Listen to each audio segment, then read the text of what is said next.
Après avoir été libérés de l'oppression de Pharaon, les Israélites ont commencé leur voyage à travers le désert. Cependant, sortir un peuple de l'esclavage ne suffisait pas à en faire une véritable communauté. Une guidance divine était nécessaire. C'est pourquoi Allah appela Moïse pour recevoir la révélation. Des tables lui seraient données avec les commandements à transmettre à son peuple. Mais avant cela, Moïse devait se préparer spirituellement et physiquement à cette mission. Allah lui ordonna de monter sur le mont Sinaï et d'y jeûner pendant 30 jours.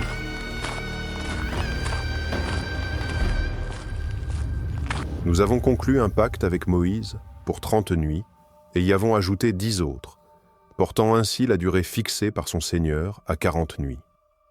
Moïse obéit et gravit la montagne, commençant son jeûne. Au fil des jours, son corps s'affaiblissait, mais son cœur se renforçait.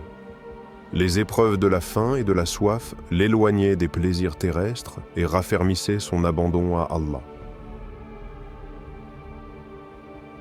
Il consacrait ses nuits à la prière et à la prosternation, et ses journées à la méditation. Ainsi, il purifiait son âme de ses désirs et prenait pleinement conscience du poids de sa responsabilité. À la fin du 30e jour, il fut gêné par l'odeur de son haleine. Il voulait être pur avant de se présenter devant Allah. Alors qu'il s'apprêtait à se nettoyer les dents avec un siwak, Allah l'interpella. « Ô Moïse, l'odeur de ta bouche due au jeûne est plus précieuse pour moi que le parfum du musc. » Par ces paroles, Moïse comprit profondément le sens du jeûne. C'était un voyage de soumission où le corps s'affaiblissait mais où l'âme se fortifiait.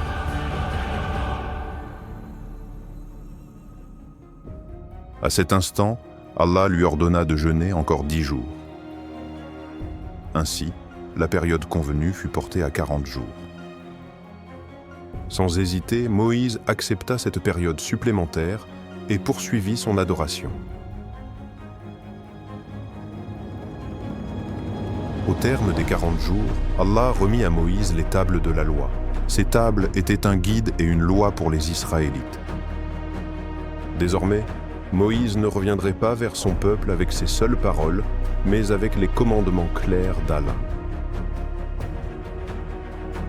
Ô Moïse, je t'ai choisi parmi les hommes, je t'ai accordé ma révélation. Tiens fermement à ce que je t'ai donné et sois parmi les reconnaissants. Avec la responsabilité de sa mission divine, Moïse entama sa descente du mont.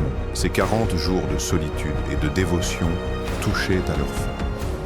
Pourtant, le peuple qui l'attendait dans la vallée avait échoué à l'épreuve de la patience.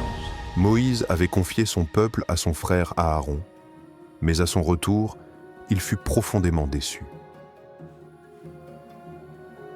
Un homme nommé Samiri avait rassemblé l'or du peuple, l'avait fondu et façonné un veau, proclamant « Voici votre Dieu et le Dieu de Moïse, les égarants du droit chemin. »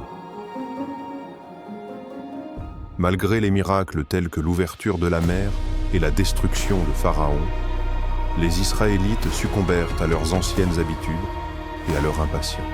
Aaron avait essayé de les avertir, mais ils avaient failli le tuer.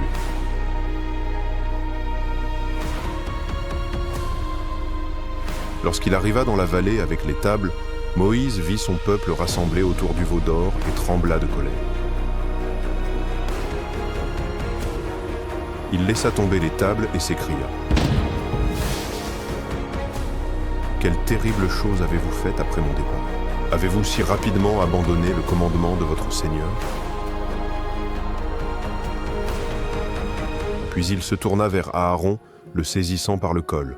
« Ô Aaron, pourquoi ne les as-tu pas arrêtés ?» Aaron répondit désespérément « Ô fils de ma mère, ne tire pas sur ma barbe ni sur mes cheveux. Le peuple m'a considéré comme faible et a failli me tuer. » Voyant la détresse de son frère, la colère de Moïse s'apaisa. Il se tourna ensuite vers Samiri et lui demanda des comptes. Samiri tenta de se justifier, mais ne montra aucun remords. Moïse l'expulsa du peuple et s'adressa aux Israélites. Quelle épreuve terrible vous avez échoué. Repentez-vous et retournez vers Allah.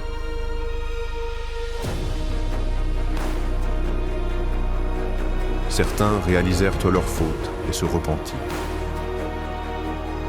Mais Moïse avait compris une grande vérité.